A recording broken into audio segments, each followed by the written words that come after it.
So today, class 6 on the organ health that we have focused on during the last month and a half. Here, I'm joining you from Italy, as those of you who are with me have been with me for a long time now, and it is quickly approaching the Christmas season. Time to focus on keeping our organs and our digestive system working all around. And that brings me already to next week's program when we're starting the next 6-week course. So very, very important that if you can make a little bit of time over the Christmas period, join us for those sessions as well, because it is all about digestive health. So planning forward on getting us through the healthy Christmas season, keeping our digestive season intact, which is, of course, going to be immensely stressed in that next month or so that we're facing the festive season. And today, a little roundup on the organ health that we focused on in the last 6 weeks, with a selection of recipes that I have chosen for 2 reasons. One, they're all one-pot recipes, so that makes it really easy to focus on as cooking gets stressier, more stressful, and in the run-up to Christmas. But also, I wanted to bring flavoursome recipes in, because when we are heading into festivities, we often think about the aromas and the spices and all the ingredients that, of course, tempt us into eating more and more treats. So today, 2 ethnic-inspired recipes that I think bring a little bit of those flavors to the table, although they're not Christmassy at all, but they are an absolute flavor explosion in your mouth, and they combine all the best of ingredients that are good for our overall organ health. But also one of those recipes in particular, the buttery chicken masala we're preparing, is absolutely packed with spices that are not only good for our organs, but that also bring those wonderful flavors, some of which feature, of course, in the Christmas baking tradition, also in Northern Europe, to our table. So starting with the dish that takes the longest, and that is the buttery chicken masala today, for which we need a pot, ideally a heavy-based Dutch oven, as it's also called, or a heavy cast iron pan, if you have something with a deep bottom, ideally, but also with a large enough flat surface at the bottom. If you don't have anything like that, don't worry. A traditional curry dish will also do, which you may also not have in your kitchen cupboard. And I don't want people to have to head out to buy specific pans just for the 1 or 2 dishes we prepare that may not normally feature in your usual routine. So your good old frying pan will also do the job. So if you have a frying pan, alternatively, that will also do. You might just need to let things cook a little bit longer to get that creamy texture and sauce that we want. Generally, a cast iron pan is always my preferred choice, because it just allows those sauces to thicken and bubble at a higher heat, and therefore just infuse more of those flavors and aromas. So coming on to our buttery chicken masala, we need, of course, a few traditional ingredients, but fear not, this recipe you can make even in a less curry sense if you are not keen on curries, or if you just don't have some of the ingredients. Many alternatives will work, and you will still get an incredibly nice buttery texture, completely and utterly butter-free. And that is another reason why I like this recipe, because, of course, when we're thinking about curries, we do often think about the calories, because it tends to be made with butter ghee, which is, of course, healthier than butter, but still, it does add on to the calorie count when we head to our favorite curry house around the corner.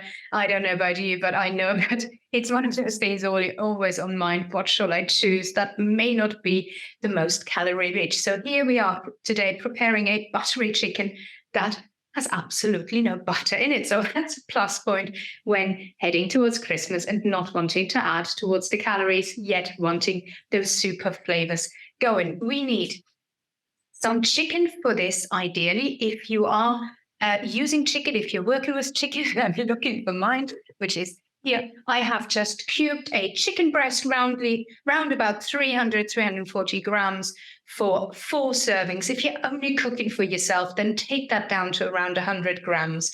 You do not need a large chicken breast for one person. See what you can get in your supermarket. If you can only buy pre-portioned chicken, then that makes it tricky, of course. But I have around 250 grams here. That is more than enough for 2 portions. And there are alternatives, of course, if you do not want to work with chicken. Turkey, of course, springs to mind immediately. But also, you can work with cauliflower instead. You can work with tofu instead. You can work with white fish instead if you wanted. Or you could use an equivalent amount of lentils, whether red or yellow lentils, you can replace with pulses to roughly the same amount. So if working with an alternative, aim for around 90 to 100 grams maximum of the alternative you're choosing. So whether that's tofu, cauliflower, or perhaps pulses instead. And here we're talking about the cooked weight, so it should only be around 40 grams, 40, 50 grams maximum of dried lentils if you're using that as an alternative. And this cooking process is relatively simple, and you can follow that with whatever alternative you are using. So whether you are working with lentils, tofu, or with chicken, or perhaps white fish. However, if working with white fish, I would recommend you hold off right till the end to add the fish. The same if you wanted to use shrimp instead, which will of course also work. And just like fish, will have a wonderful variety of health benefits. So fantastic to use as an alternative. So I have just added around 2 tablespoons of extra virgin olive oil to my pan. You can use butter ghee instead, of course, if you want, but bearing in mind, we want to keep the oil level down, or the fat level down, shall we say. So I'm just going to heat that up to a medium heat, and I am going to add the chicken to the pan. I have already cubed this. So if you haven't done that yet, it would be the time to do just before you heat your oil, because olive oil, of course, we have to be careful with. It burns relatively quickly. So you don't want to really heat it up until you're ready to add your ingredients. So pop in the oil in the frying pan, and you can, again, work with alternatives if you don't want to use any olive oil. You can use coconut oil. You could use avocado oil. But here in Italy, as you know from all the previous classes, when it comes to oil, olive oil is my choice. So that is now going to heat up. And next step will be equally simple. We need some onions. And for this, I have taken the steps out of the chopping onions in the class. Last time, I don't know whether you noticed, but I literally had tears streaming down my face. Today, we need 2 yellow onions diced for this recipe based on 4 servings, so roughly 4 people.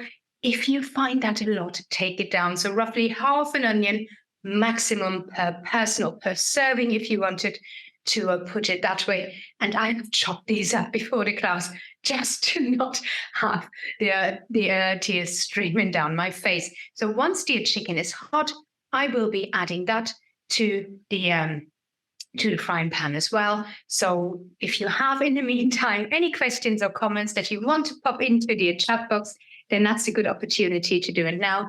Well done, by the way, everyone who's posted on the Facebook page. As always, your wonderful creations in the cooking in this class. And it's always fantastic to see what you're presenting us with. And really, the care you're putting into the presentation is absolutely fantastic. So quick well done. And if you want to comment on anything that you have prepared in one of the previous classes, then this is probably a good idea. I'm just going to go and grab a side plate, because we'll have to remove this chicken later on. And in that time, if you want to pop a comment into the chat box, let's just pop that now.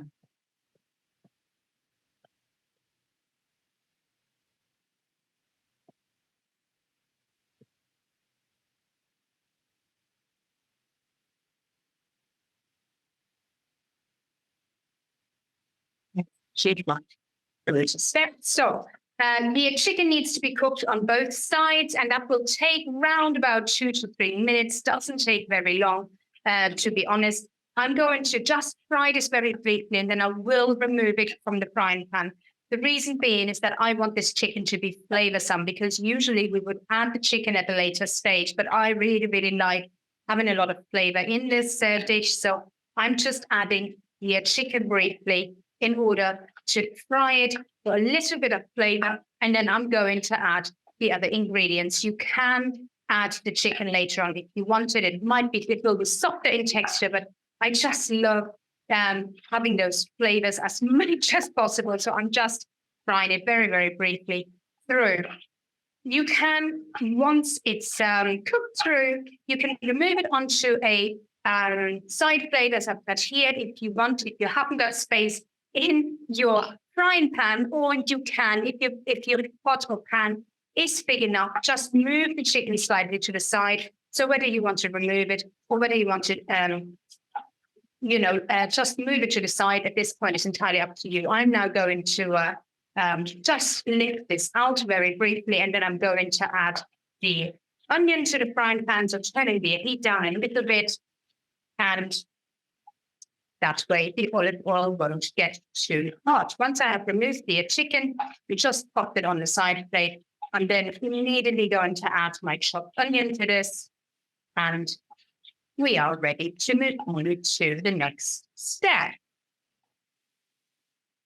Quietens down the frying pan a little bit, in the onion goes, and I'm going to cook this now for around about 1 to 2 minutes, and at the point when it starts getting translucent, I will be ready to add my other ingredients. And I'm going to come onto those ingredients now. So if you want to grab pen and paper, because you might want to take some side notes, this is a really good opportunity whilst the onion is cooking. Just put your chicken side here, because we have, as always, a variety of alternatives available to the ingredients suggested in today's recipe. And the recipe, as always, you can find on the Nutritional Chef class. That is the Thursday class today. And you can always find them the preceding Friday in Claudia's Nutrition Club class. So that way you have 2 opportunities for downloading the recipes, which are always on there for around 5 to 6 weeks before we're heading over to the next 6-week course. And here we have a selection of ingredients that are perfect in this recipe, but they are not exclusive for the benefits that we want to achieve for organ health. But for a classic garam masala, or for a masala, we need, of course, garam masala, which is the dark curry powder. Here, the dark powder. In fact, it hasn't actually got any curry. Excuse me. In a garam masala, it's made of a variety of spices, which you can all use individually if you don't have a garam masala available. So you can make your own spice mix easily by using alternatives that you are most likely to have in your spice cupboard anyway. And that is a little bit of cumin. Cumin, if you have available, is just the most flavoursome spice you can use. I absolutely love working with it. Those of you who are with me in the classes regularly know I love it for bringing instant flavour into a dish, but also because it's really good for our digestive system. It is in the same plant category as caraway and as fennel, so they're really, really good for digestive health. We have pimento in there, we have pepper in there, we have coriander in there, we have cardamom in there. Cardamom, very, very Christmassy, of course. I don't know whether you ever made cardamom biscuits. I absolutely love them. They're so delicious. Not to everyone's taste, however, or cardamom infused pears that have been poached in cardamom. Absolutely delicious. So Christmassy. And again, pinch of cinnamon, if you've got nothing else, will also work in the spice combination. And apart from that, it is just those main ingredients: cardamom, coriander, cumin, and the rest are peppers and various other spices. So if you don't have garam masala available, fear not, because you can work with what you've got. Then further spices to include in our recipe today, if you have sweet paprika, a good tablespoon for 2 servings, 2 tablespoons for the 4 serving recipe suggested today. So paprika, if you have a wonderful sweet and aroma, and also wonderful color, of course, that is added to this dish. Then we have, we need some salt. Of course, we can't get around that. 1 teaspoon of salt. Again, keep it as low as you can, but 1 teaspoon for the 4 servings. So divide that into 4 if you're just cooking for one of you, or if you're portioning it into various meals. Then we have, of course, a curry mix, just a very simple, mild curry mix in this case.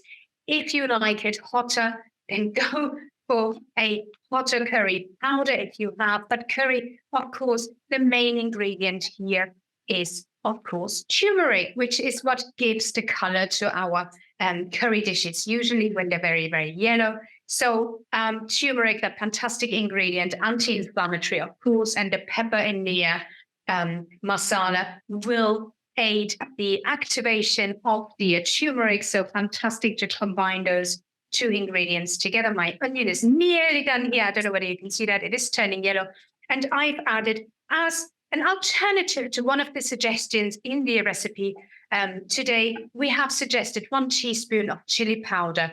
Now, I know not everybody likes a hot curry. So if you do not want too spicy a dish because you worry about your digestive or how you feel the next day, I have added half a teaspoon of ginger powder instead, which of course also has fantastic health benefits for us. So these now go in with my onions, and I'm going to just heat them through for a minute or two.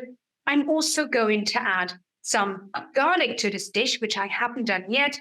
You can crush the garlic straight into it if you want, or if you don't like garlic, if you're not keen on eating too much garlic, a really, really good way Italians use garlic very often in the cooking is to put it in whole. If you're not keen on garlic at all, fear not, you don't have to have garlic cloves in there, but you can infuse your dish, of course, with garlic just by putting the entire clove in and removing it before serving it. Now, we are absolute garlic lovers in this household, so I'm not even crushing the garlic. I'm going to put it in whole because literally people are looking to get the garlic cloves because they are just so soft and buttery, and we love the flavor. But if it's not your cup of tea, as said, a good trick Italians use is put the garlic clove in whole and then remove it before serving it, so you get some of those flavors, some of that benefit, but you don't get that overpowering garlic sensation if you're not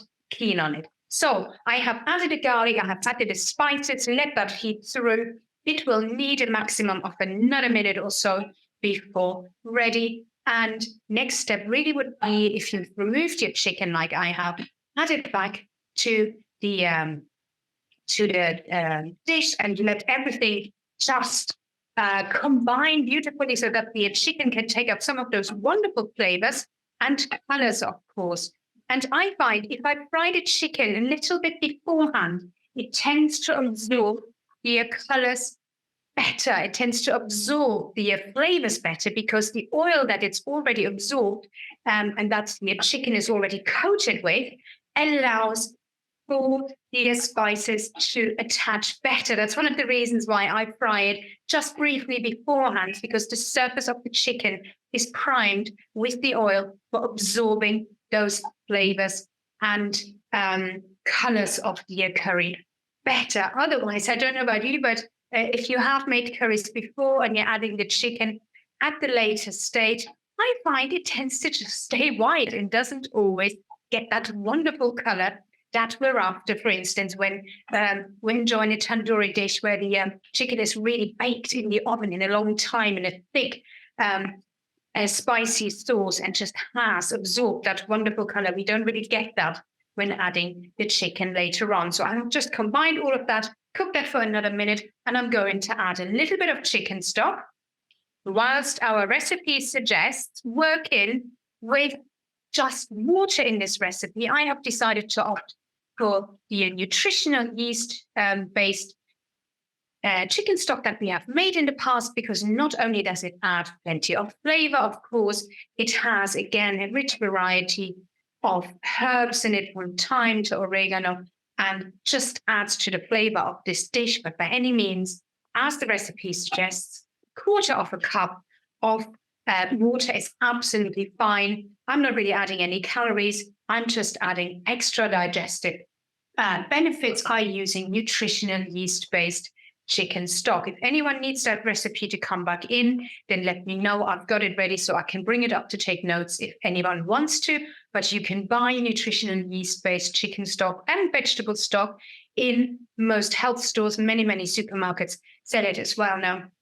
And the wonderful thing about this recipe is that it doesn't actually include any chicken whatsoever. So if you were preparing a vegetarian version using cauliflower, for instance, instead, as I recommended earlier, the vegetarian chicken stock would be absolutely perfect in this case. This is already starting to get quite thick. So now I'm going to add a few more ingredients to this. I'm going to add some tomato paste, because tomato paste is what will allow this recipe to really thicken. Tomato paste is incredibly healthy, especially for men's health.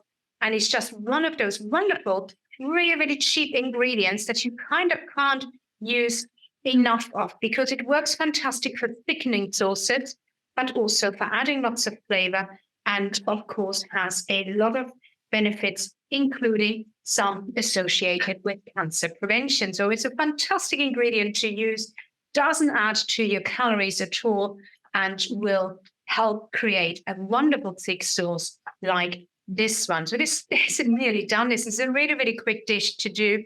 Although, of course, traditional curry dishes take a lot longer, but this is so super quick, fantastic to my mind to include in your repertoire if you wanted to carry on enjoying curries if you're a curry lover, but want to focus on healthier versions that are just as flavorsome and delicious. So this is now almost cooked through. If you added your chicken at the later stage, then you might need to cook this a little bit longer. However, as I've added this earlier, my chicken is now cooked through, which speeds this process up. I can add a little bit more water to this. If the sauce is getting too thick, start sticking, then add more of your chicken broth or add some extra water if you find you need to. But this is almost done. All this now needs is some coconut yogurt added, or if you preferred, you can use alternatively a Greek yogurt. If you wanted, you could even use kefir, buttermilk if you prefer. So you have a variety of ingredients that will work absolutely fantastic to make this sauce super creamy, rather sweet, and much, much healthier than a traditional masala. So here we have some coconut cream added roundabout. You need roundabout a cup. However, coconut cream is quite strong in flavor, and it is easy to put anyone off who doesn't like coconut and thinks, oh my God, I'm adding a can of coconut. I'm not keen on that because I don't like the coconut flavor. So good alternatives are Greek yogurt or a non-fat yogurt, which will slightly change the texture. It will kind of sort of break down in the cooking process. And you can see the texture is a little bit different perhaps than if you were using coconut sauce, coconut yogurt, but coconut cream, it will achieve exactly the same effect. And of course, coconut yogurt would also be another alternative. But I find Greek yogurt is perfect. Even some kefir is perfect.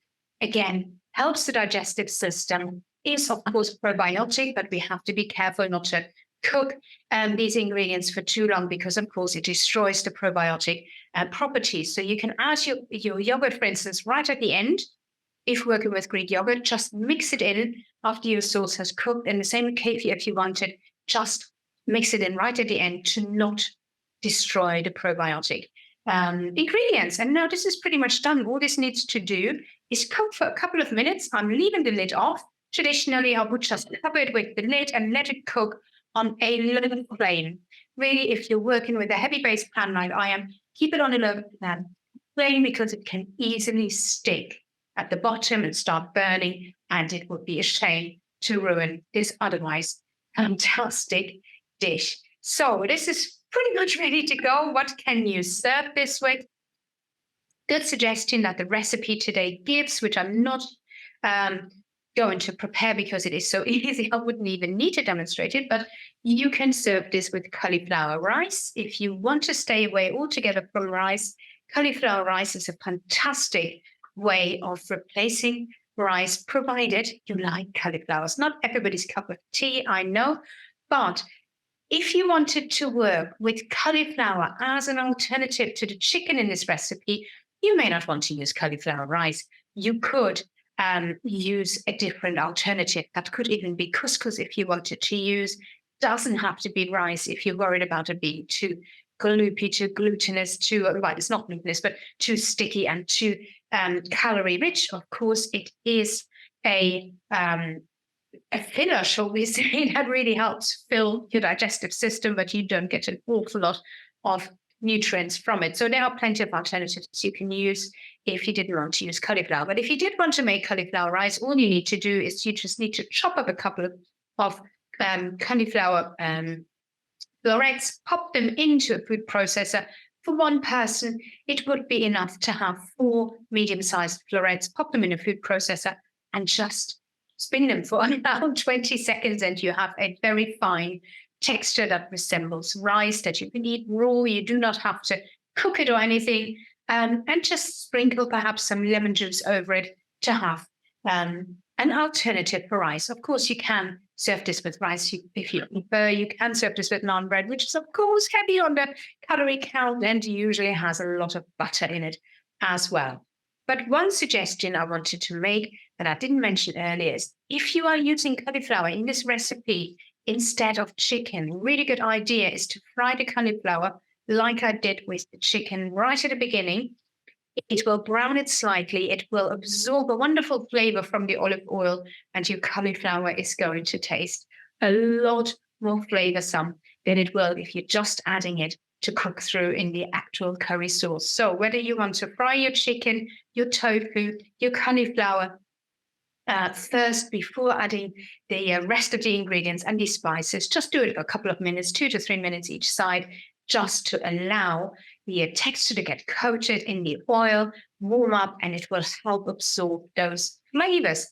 That is pretty much all we need to do. I can now see the bubbles coming up at the top of the surface. I'm going to leave this for another 2 to 3 minutes before turning it off to reduce the liquid down a little bit to make the sauce thicker. But that is all there is to do to this super easy buttery chicken curry. And I hope that you like this recipe and feel inspired as much as I do. My taste buds really are going. I see Julia has got a cold, I'm afraid.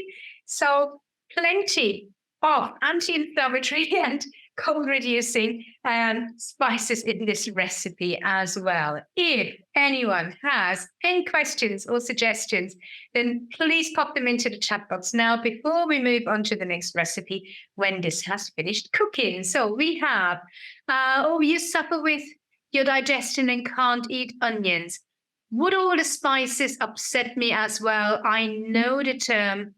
It would be okay. Okay, your husband, but you have always been unable to eat a lot of spices. Very important that if you are suffering from digestive problems, not only to actually join us in the next 6-week program where we're actually focusing on the digestive system. And do join Claudia's classes, of course, where you can ask questions specifically related to your problems. And then when we're doing the cooking classes, we are going to focus on the digestive health with lots of ingredients specifically aimed for that. So of course, in your case, it is important that you focus on ingredients that you know work for you. If you know onions don't work for you, leave them out. You do not have to use onions in this recipe at all. You can just work with the choice of protein that you want to use, whether that is chicken, whether that is white fish, whether that is cauliflower if you want it. It's not a protein-rich source as such, but of course, very, very healthy as a vegetable. If you find that cabbages are harder for you to digest, then focus on including ingredients such as caraway seeds, which I have often mentioned. Caraway seeds is something that we, certainly in the Northern European countries, Germany in particular, use when eating with cabbage because it helps make things more digestible. Cabbage, for instance, can be incredibly difficult to digest. The same with cauliflower. So combining your cauliflower with caraway or cumin, as this recipe includes, is absolutely perfect to help digestion. So working with the garam masala, I think, should be fantastic for you because it doesn't contain anything spicy. It doesn't give any heat to the recipe. It doesn't affect your digestive system, and it doesn't make it inflamed or sore, shall we say, which chili powders can, of course, do. So leave out the chili powder, focus on the mild ones, use the garam masala mix because it has the cumin in it, which, as I said earlier, is similar to caraway seed, slightly different in flavor. You could add some fennel if you wanted. Fennel is really, really good for the digestive system. You can, instead of using any curry powder, just use a mild, sweet paprika. You don't have to use curry powder to make this dish. And I would definitely recommend you include either some kefir or some Greek yogurt in this recipe. You may not have the exact Indian flavors as, so to speak. It may not be the exact taste of a curry that you're going to get, but you're getting an incredibly buttery and beautifully textured, beautifully colored dish that will work just as well, even if you're leaving the onion out and if you're leaving the curry powder out. It will taste delicious, I guarantee you. But try, if you can, to include the garam masala mix. And if you have some turmeric as well, because of course that's really, really good for reducing any inflammation. So not having a mild or a spicy curry, just the turmeric itself should really work well and will make this dish equally delicious without the shadow of a doubt. Okay, so one of your favorite spices, panchparam, which is a mix of 5 spices, including fennel, cumin, and you can't remember the others. Really interesting point, Michelle. I'm going to have to look into that and see what that spice mix is. Thank you for mentioning that. If the other ingredients come back to you, perfect. But here we are, fennel and cumin. And then the third one really would be caraway seeds, which is very strong in flavor, but it's often added in Slav countries to breads, to potato dishes, to cabbage dishes, for the very simple reason that it is so good for our digestion. And fennel and cumin are in that same plant family, so have exactly that same benefit. And fennel, of course, very, very big in Italy this time of year for salads. It's eaten fresh, it's eaten roasted. And whilst it's very expensive and hard to get off in the UK, we've got it everywhere here on the fields. But here in this case, we're talking about the seeds. So the seeds you can get in any supermarket. And fennel tea, of course, really good for your digestive system as well. So if you do find you suffer from irritation of your digestive system, fennel tea is really something that should help you with those sort of problems, to just, to ease things a little bit. And again, kefir, if you can add it, or Greek yogurt, also they help line your stomach. And many, I don't know whether you remember those fantastic cooking classes we had with the wonderful Monica on Indian cooking. Now, also amazing. And I just learned so much about that. But I already, before then, even would have a glass of lassi in a curry house before eating a curry, because it actually lines your stomach and it prepares it. It kind of protects it from the spices that can be otherwise too aggressive, such as the hot chili powders. So why not have a cup of fennel tea, before a meal? Or why not have some buttermilk or some lassi if you like? And that way you can also help your digestive system with any kind of meal, not just when you're eating something that has a lot of spices in it. I hope that is an idea that will help you. But in any case, do join Claudia's next 6-week program on digestive health. It should really, really help you, Diane. I think you would be amazed if you're not already in the class, you will be amazed at the tips she can give you there. Okay, we didn't focus on the delicious aspect of making recipes that are good for your digestive system. So recipe number 2, of course, we still have to move on to that. I hope that helps you, Diane. But do join Claudia's lessons. It is exactly what she's going to focus on in the next 6 weeks. And we do the recipes to go with that. So you can pick up lots of tips there, whether live in the class or on the replay. So if you can't be in the class, then make sure you watch the lessons on replay, because I will always try and give the maximum amount of alternatives to make dishes suitable for everyone, whether that is just personal taste differences or whether it's certain specific issues that you need to focus on, as in your case. So next 6-week programs, I know Christmas is coming and time is busy, but I think it's just going to be absolutely right for you. So do join both those sessions, hers and mine, if you can. So our second recipe, again, is a ethnic-inspired recipe. As such, of course, we're talking about a soba noodle salad. Soba noodles are noodles that are classically used in the Japanese kitchen, but don't have to be exclusive. For this recipe, you can work with a different type of noodles if you want, whether that's chow mein or whether whatever kind of noodles you have. You can technically even make this recipe with some whole grain pasta if you wanted. Some spaghetti or vermicelli will also work, ideally. However, they should be made from a whole meal grain. But in this case, we have a suggestion which is a bit unusual, and you might have to hunt for that a bit more: buckwheat soba noodles. Soba noodles are slightly darker in color. They kind of look grey. They're not particularly inspiring looking, to be honest, in terms of the color, but they're just very, very healthy, as in this case, because they're made of buckwheat. But if you can't get your hands on them, don't be put off by this recipe. It is, again, super, super simple, and I'm going to have to move my delicious masala aside for a moment, although that is hard because it just smells so inviting. But we're having to move from India to Japan for a brief moment to focus on the second recipe of the day. And of course, I'm going to bring that wonderful curry back in a moment. But again, we need a frying pan for this. And in this case, again, if you have you're not going to cook both dishes on the same day, I doubt it. So whatever pan you used for the first recipe, you can use for this one too. So we need a non-stick frying pan if you have. And the reason for non-stick frying pan in this case is so that our noodles don't stick, because we have to cook them beforehand.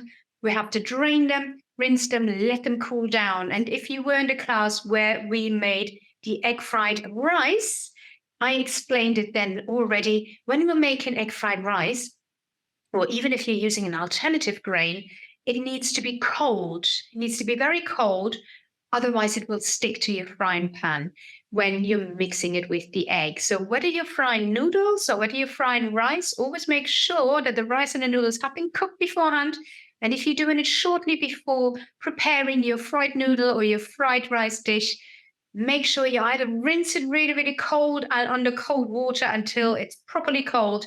Then let the water drain off in the colander before frying it. If you don't do that, if you use your noodles warm or your rice warm, it will stick and it will clump. So in this case, I have already prepared the noodles that we're going to use today.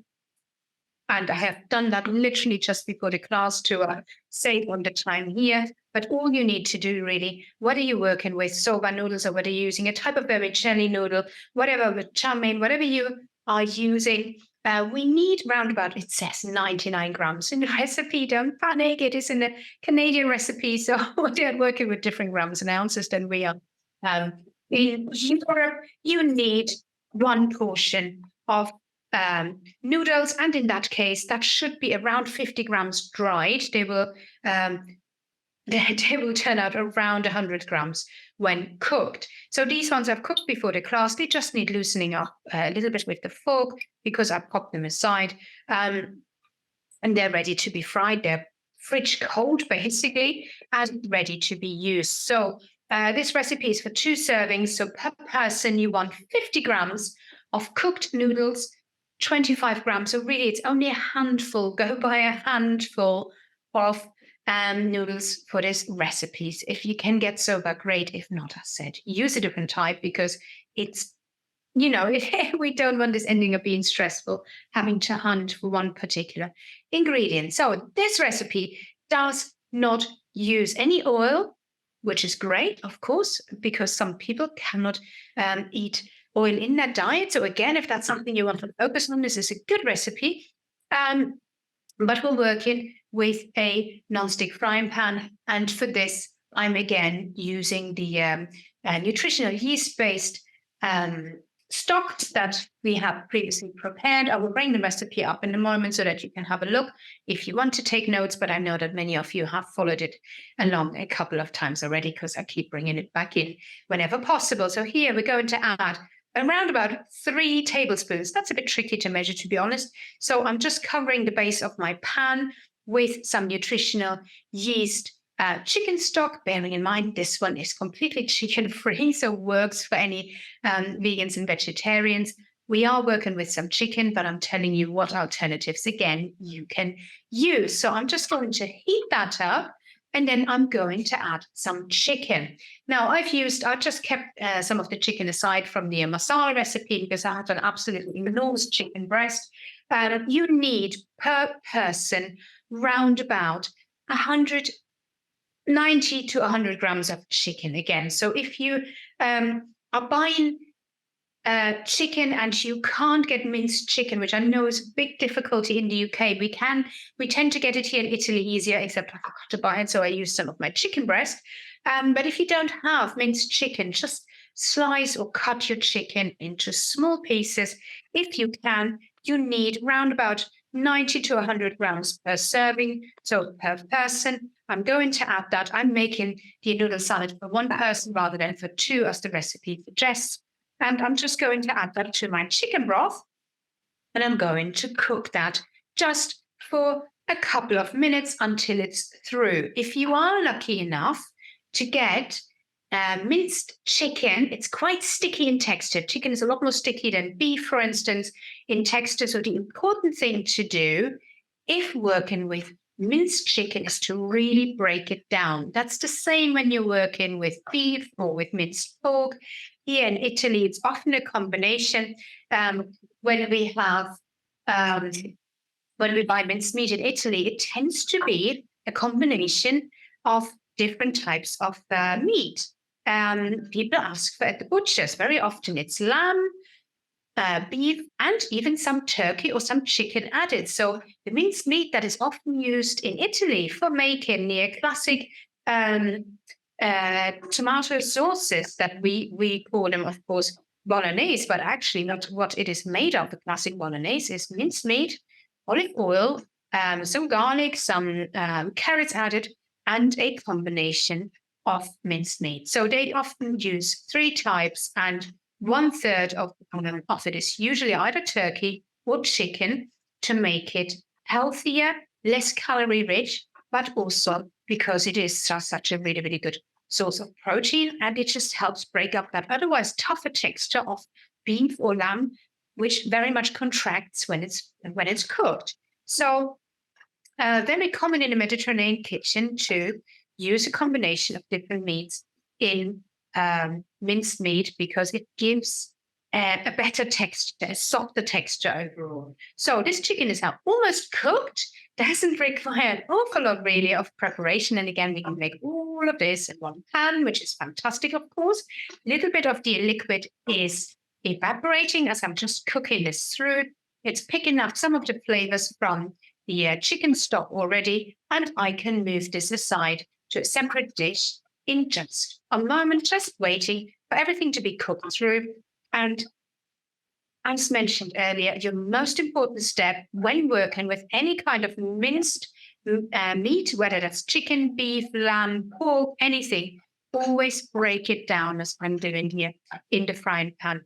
Whilst these are little chunks, it's not minced. That's the most important step. It will prevent it from getting hard, from it clumping together, from becoming these big lumps that you might otherwise have in your lasagna or in your pasta sauce if you're making it.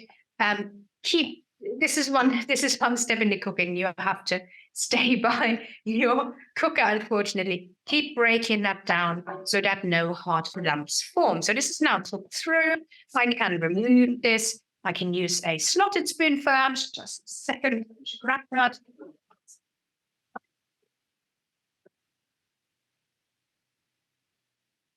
Excuse me. So just removing the chicken from the frying pan. I'm leaving the little bit of stock that is in there.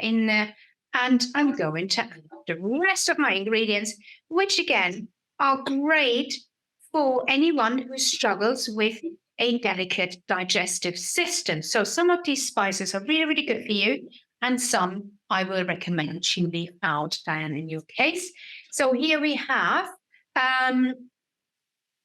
a variety of ingredients to include if you want. You don't have to, but you can. And one of those is ginger, which I'm just going to grate straight into the frying pan, straight into the broth. Here we're looking to use around 1 to 1.5 tablespoons, maybe a bit bigger. Greater would work better, but do. So grate your ginger straight into the frying pan, into the broth, and immediately a wonderful aroma will develop. Makes this really, really fragrant, very zesty, beautifully, in your kitchen with a wonderful flavor. I think it really just invites you to want to eat this dish. So 1 tablespoon to 1.5 tablespoons of ginger roughly, and just spring it into the pan. Next ingredient to include would be perhaps some garlic. Again, here, if you don't like garlic, or if you just don't want to include it because you find it too spicy, or you find it upsets your digestive system, just take it out or add it in whole, and then just remove it later, or crush your garlic into your frying pan. So whether you want to chop it up, whether you want to use a garlic mincer to crush it up, we love the texture, I said. But remember, you can always remove it. If you're adding it whole, then you can just remove it before serving it, and nobody will be offended by that otherwise quite strong aroma that you would get from garlic. But it is, of course, one of those super healthy ingredients that, if you can, you should include a lot of. And I remember one recipe we prepared here on the Goldster class from that wonderful platform that we're using, Nutritional recipe platform that creates these recipes for us. One recipe included 9 raw garlic cloves. And I think even at that point, I kind of drew the line thinking, okay, it might give me an absolute maximum health benefits, but is it actually going to be edible? So that is always the consideration you need to make. What is good for you, what you enjoy, and what's healthy and beneficial for you. So always choose the happy medium that works for yourself, because it means you get benefits. You're going to enjoy eating it, which is the most important thing, because if you're not enjoying your food, you're unlikely to come back to certain recipes. So always do what works for you, with a focus on the healthiest options, of course. So that's now cooking through, and that's infusing. I've added 2 garlic cloves. Again, I said, reduce it down or remove it if you want it. And it's now really developing a wonderful flavor. So all I need to do after this step is adding the rest of my ingredients. And again, here, you focus on what works for you. You can, if you have at hand, add some spring onions. If you have, then simply use the green stalks, 2 stalks from green onions. If you have available, just pop them in with it. Again, leave the onion out. If you know it upsets your digestive system, don't worry about the onion. And what else can we add? We can add some extra flavor. Here we are working today with hoisin sauce, which is, of course, a very classic sauce to use in Asian cooking. However, not everybody's got a hoisin sauce available, because it is just, of course, a little bit more difficult to get. So what is it? You may not ever use it again. So you may think, why am I going to head out and buy this? So a good way of making a similar sauce would be to work with some soy sauce. If you have, use 2 tablespoons of soy sauce, add some honey, add some ginger, add some chili if you want, and add a little bit of rice vinegar or vinegar, apple cider vinegar, as an alternative if you've got nothing else. So we need a little bit of acidity. We need a little bit of sweetness from the honey. We need a basis, which would be the soy sauce, low sodium if you can, and you can make a similar sauce if you haven't got hoisin sauce at hand or don't want to head out buying it. So a lot of those ingredients you might find are already in your spice cupboard. If you have been following the nutritional chef classes, especially, you will have a lot of these ingredients already. However, it is not always convenient to go out and buy one specific product just to prepare this one recipe. If you think you're never ever going to use hoisin sauce for anything else again, as said, work with honey, work with ginger if you have, work with some apple cider vinegar, work with some soy sauce if you have, and you can make a very similar sauce indeed. So this is now added. It smells absolutely delicious. I'm getting really hungry. I'm not sure about you, but we are heading towards lunch. And now we're adding one other ingredient, which is rather unusual. You might think, but just will add a ton of flavor to this dish, and that is just adding some orange juice. So around about 1 tablespoon of orange juice, whether that's freshly squeezed or whether you bought orange juice with that orange juice in a carbonated, and important is that it ideally has no sugar, of course. So if you have orange juice, round about 1 tablespoon, and it just makes this smell absolutely delicious. What else are we going to add? We're going to add some vegetables, of course. We need some greens, and here we can add some carrot. You can simply cut your carrot with a julienne peeler if you have, or you can cut it into little cubes. You can cut it into little strips, whatever you want, really. For speed's sake, really, I am just going to grate these carrots. 1 large carrot if you have at hand. I'm just going to do a little bit because I said I'm working for 1 portion, and then we're going to add this to the salad because we are heading towards the end of the class already, and it's lunchtime, and I can certainly feel my taste buds working at this point. And as Claudia always tells us, digestion starts in the mouth, and I can certainly confirm that today. So I'm going to add some carrot, and I'm going to add 1 other ingredient because I wanted to have something as an alternative to chicken for any of those who wanted to keep this totally vegetarian. And in this case, that's mushrooms. So I've opted for mushrooms as an extra source of protein. I'm working with some oyster mushrooms in this case, which are absolutely fantastic. They just need cooking through. They just need warming through before serving up. Going to bring everything to the boil. I'm going to add my chicken back in as well. So that's now ready to go in, and just going to blend everything back to a quick boiling point, should we say, so that everything is cooked through, and I'm ready to add my noodles and also then just prepare my salad, prep my plate, and serve it up. So my noodles are going to go in at this point as well. I'm just warming these back through. They don't really need to be cooked or anything. They are cooked. They just need loosening up. So if you need to add a little bit more water, if you need to add a little bit more broth, you can do that, but be careful because we don't want to dissolve our noodles. They're already cooked. We just want to warm them through. So I'm bringing everything just back to a quick, intense heat before serving this up. And in the meantime, I'm going to get my plate ready to just get my lunch presented and ready to enjoy. So for this, we need just some lettuce. Here you can work with romaine lettuce, iceberg lettuce, whatever lettuce you can get your hands on. Don't worry too much about what kind of lettuce you're going to use. Any dark leaf vegetable will be great. Spinach would be fantastic. I think really good choice would be baby spinach, some kale chopped if you wanted, and also perhaps another alternative would be arugula or rocket, as it's known in the UK. And just having listened to a wonderful podcast the other day about how we can make our eyes, which were one of the focuses we had in this current 6-week nutrition program, how we can our eyes work better for longer, and how we can keep our brain healthier for longer.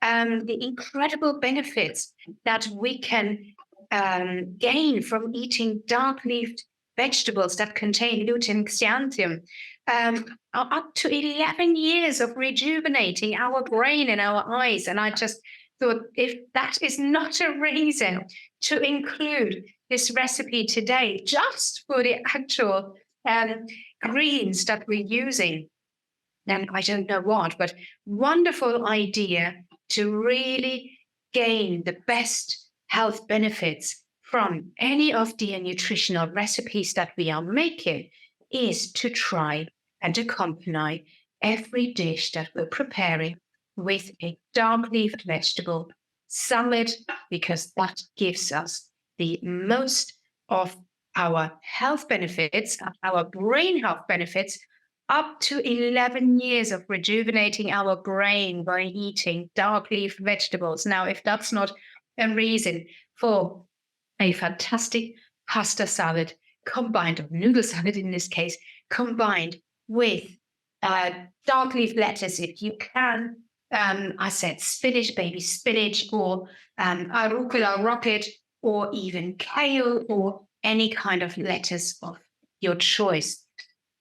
And if you can add a salad a day to your repertoire with any of the recipes we're preparing, I said you're looking at almost a decade of improving your brain health to function for that extra time longer, and also improving your eyesight, helping your eyes stay healthy, something we focused on in this 6-week program. So I don't know about you, but I'm really struggling here to not just going to dive into lunch, and it's hard to choose what, but of course the noodles won't keep us long. So I think they get first pick today, and I will certainly enjoy this wonderful, I wish I could share the aroma with you, this wonderful buttery chicken masala. And I don't know whether you can see, but it really doesn't look much different. And it doesn't smell much different from a tikka masala that you get in a curry house. Top this off with some almond flakes if you want. Would be really, really easy to do and enjoy, as said, whether with rice or with cauliflower rice if you want. And your hoisin chicken soba noodle salad, if you want to adapt the sauce because you don't want to buy it, or you just don't like a Chinese style sauce, then there are plenty of ingredients you can add as alternatives. I hope you enjoyed today's lesson. We are at the end. And as said, next week's 6-week program will focus all on the digestive system, from the small to the large intestines and all the way through. So I hope that will be inspirational for anyone who wants to keep their intestines healthy, not only over the heavy Christmas period, but also, of course, in the long run. Because if our digestive system isn't working right, we are not working right. We all know that, because it is, of course, the motor, the engine that burns the fuel that we are consuming. So arrivederci, alla prossima, bye-bye from now. And yes, and Michelle is saying you're still using a lot of Monica's homemade spices in garam masala. Perfect, like we are with the nutritional yeast-based recipe, which I won't have time now to bring back, but we'll bring back in one of the next lessons. Ciao, ciao.